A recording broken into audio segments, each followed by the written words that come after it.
Je suis dans une petite épicerie avec mon père. Tu aimes boire du coca ou du Canada?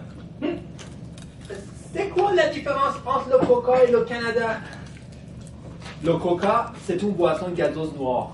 Et le Canada, c'est une boisson gazeuse orange.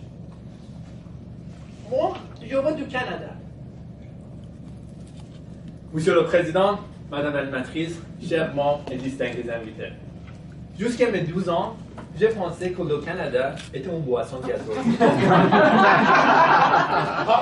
J'ai demandé à mon père de me donner des sous afin d'en acheter. Durant ces mêmes années, j'avais un ami dont le frère habitait à Toronto.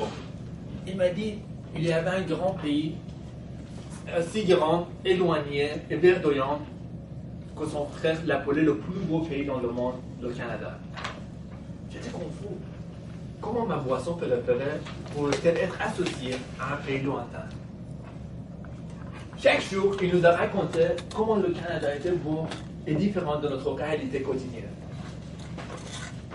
Une fois, son frère, qui venait visiter ses parents en Iran, nous a raconté que le Canada était un grand pays si beau et c'était très agréable de vivre dans un pays si libre comme le Canada. Je lui ai demandé comment je pourrais aller au Canada. Il m'a répondu, tu dois être soit éduqué, soit riche. À l'âge de 17 ans, je n'avais qu'un rêve, aller au Canada. Mais comment je pouvais le réaliser? Un adolescent sans argent, sans éducation, qui ne parlait que la langue perse.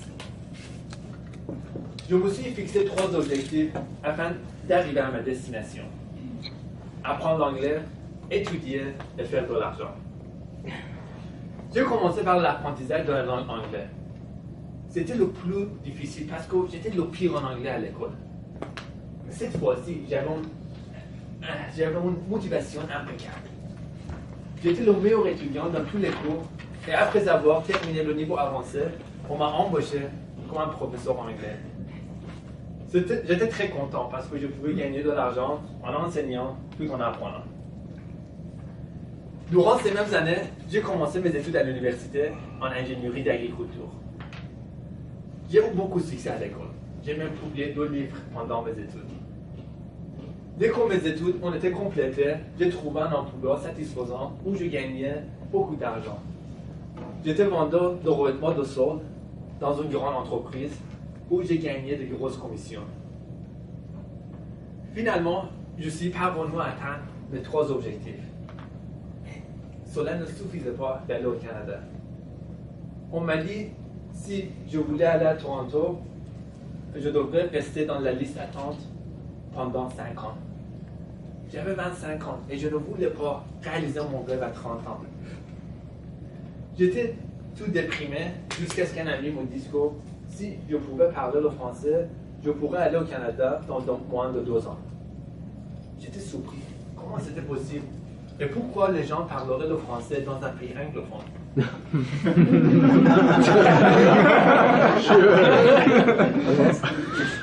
Il m'a dit qu'il avait une province canadienne, la même taille que l'Iran, où la majorité c'était francophone. Il m'a dit que si je pouvais commencer à apprendre le français le plus tôt possible, je pouvais avoir un niveau acceptable jusqu'à ce qu'on entrevoie l'ambassade au Canada. Je commençais par l'apprentissage de français dans de façon intensive. Je suivais 6 cours par semaine. En 2010, j'ai passé mon entrevue à l'ambassade du Canada en Syrie très facilement. L'officier m'a dit que je peux ouvrir mon visa bientôt. J'étais tout content jusqu'à ce que la guerre civile éclate en Syrie. L'ambassade a été fermée et ils ont transféré mon dossier partout dans le monde. Finalement, je suis venu ici, à Montréal, à 30 ans. Une fois, je suis arrivé à l'aéroport de Montréal, j'ai pensé, pour certains, c'était 20 heures de vol. Et pour moi, c'était 20 ans de préparation. Ça fait maintenant 3 ans et demi que j'habite ici à Montréal. Et je ne regrette jamais tout ce que j'ai fait afin de réaliser mon rêve d'enfance. une aventure excitante où j'ai appris tant de choses. Mais la leçon plus importante pour moi, c'est que lorsque nous roulons, nous pouvons